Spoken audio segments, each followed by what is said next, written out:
Young people like loud music on their stereos and loud exhaust pipes on their cars. Older people, on the other hand, generally prefer quieter music, well-muffled cars, and the control of the environmental noises from jet planes and trucks. Hi, and welcome. This phase of the Algebra Discovered project is going to deal with the practical use of functions called inverse variations. Both sound and light are products of those types of functions. Now let's see how they're used. Noise is measured in decibels for common sound. Decibels represent a ratio which compares a given sound to the softest sound that humans can detect.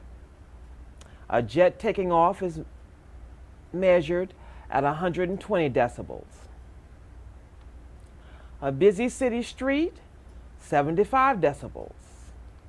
Normal conversation, 60 decibels. A purring cat, 20 decibels. Physicists have devised several scales and instruments for measuring loudness. One scale uses units called watts per square meter. A watt is a unit of power that equals 1 unit of energy per second. Sound is measured in watts since it is a form of power that can be referred to as a disturbance of air, water, etc. by transmitting vibrations. A jet taking off has a measurement of 1 watt per square meter. A busy city street has a sound intensity measurement of 0.00032 watts per square meter. A normal conversation has an intensity measurement of 0.00001 watts per square meter, and a purring cat has an intensity measurement of 0.0000001 watts per square meter. Now, when the product of two quantities remain constant, they form an inverse variation. An inverse variation can be written as x times y is equal to k, or y equals x divided by k, where k is the constant, y is the light intensity or sound intensity, and x is the distance away from the source. The constant of variation is the product of the two quantities. Now, let's practically use the inverse variation form we've come up with, or we've learned, by substituting in for k the speed of sound, and let's look at some distances to determine the sound intensity. The speed of sound is 10,088 feet per second. We would divide that by the distance away from a source, such as 3 feet squared, to determine the intensity of that sound, in this case being approximately 120.9 seconds per foot. If we would take the object further away from the source, such as increase the distance to 9 feet from that same source, not increasing the volume, using the speed of sound again, 1,088 feet per second, at 9 feet away would be 9 divided by 9 feet squared, would give us an intensity of approximately 13.4 seconds per foot, compensating for the fact that unless the volume is turned up, the further away an object gets from the source, the less the intensity of the sound. Now, the inverse variation function we used to determine the intensity of sound is y is equal to k over x squared, where x is the distance in square meters. If you'll remember, our k was the speed of sound, being 1,088 feet per second, and x squared, we use 3 feet and 9 feet. Now let's discuss the possibilities of distance and intensity. Neither will ever be a negative number, and a distance of 0 makes the function undefined.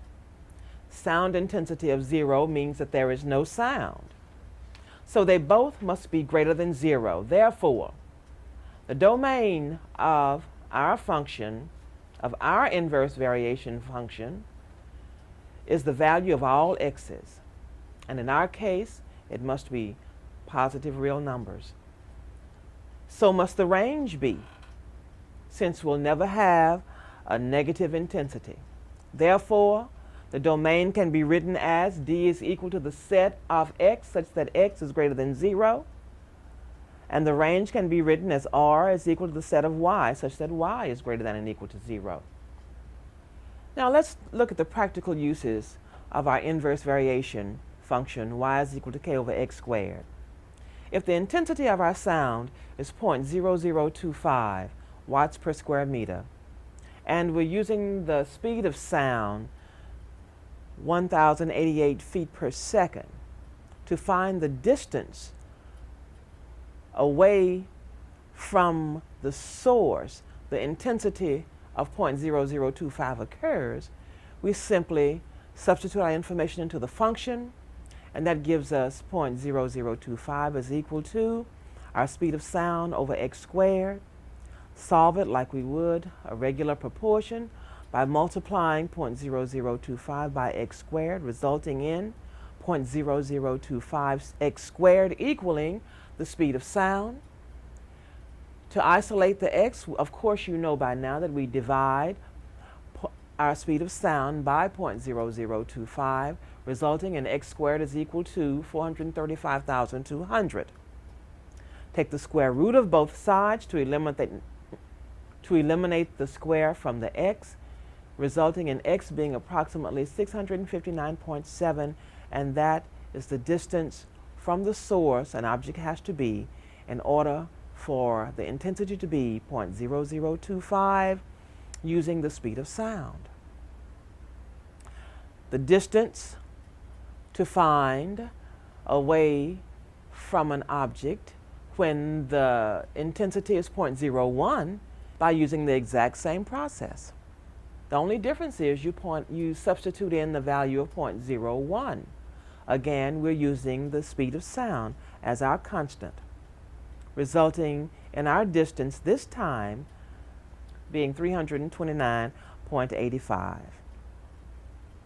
So you can very easily see now the difference in the distance that produces different types of sound intensities, given the constant for the object you're measuring the intensity for. The next couple of examples deal with finding the actual sound intensity given the distance and the constant for the sound source. Again, using the speed of sound, the distance of a half a meter, and we're using approximately 1.5 feet because approximately 1.5 feet is a half a meter. We find that the intensity at that distance, given the speed of sound, is 483.6. Then, using a distance smaller than that, 1/4 of a meter, we find that our intensity is a lot higher, 1450.17. The light intensity relationship is the same as the sound intensity variation we use, and that's y is equal to k over x squared. Light intensity is measured the same as sound intensity, with x being the distance away from the source and y being the light intensity itself. We have seen and discussed extensively the concept of inverse variation. We've also talked about the constant of the variation. Now let's see how you'll do with the application of those concepts. Good luck.